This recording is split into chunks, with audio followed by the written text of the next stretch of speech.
मित्रांनो नमस्कार, कसं आहेस तुम्ही? मित्रांनो, एक मोठं आणि महत्वपूर्ण जजमेंट माननीय सुप्रीम कोर्ट कन्सर्न आरोपीला पक्षात दिले होते. मित्रांनो, हा प्रकरणात आरोपी सामान्य नाही. आरोपी एक प्रोक्लेम्ड ऑफेंडर आहे. मित्रांनो, तुम्हाला माहिती आहे का? Proclaimed offender cannot get the anticipatory bail from the court. It is basic law laid down by honourable supreme court. हा प्रकरणात माननीय सुप्रीम कोर्ट एक डिफरंट व्ह्यू दिला. प्रकरणात कन्सर्न आरोपी कन्सर्न कोर्टकडून प्रोक्लेम्ड झाले होते. नंतर हा आरोपी कन्सर्न कोर्ट समक्ष अँटिसिपेटरीला पिटिशन दाखल होते. दोन कोर्ट म्हणजे हायकोर्ट आणि सेशन्स कोर्ट कन्सर्न आरोपीला पिटिशन रिजेक्ट झाले होते. नंतर हा आरोपी रेमेडीसाठी माननीय सुप्रीम कोर्ट समक्ष एक पिटिशन दाखल होते.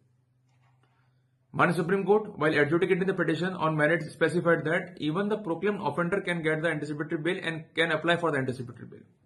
मित्रांनो, हा नवीनतम आणि इम्पॉर्टंट अपडेट आहे concerning the rights of the accused under criminal law. मित्रांनो, सच अपडेटसाठी कृपया करून मला पेज लाईक सबस्क्राईब करण्यास विसरू नका.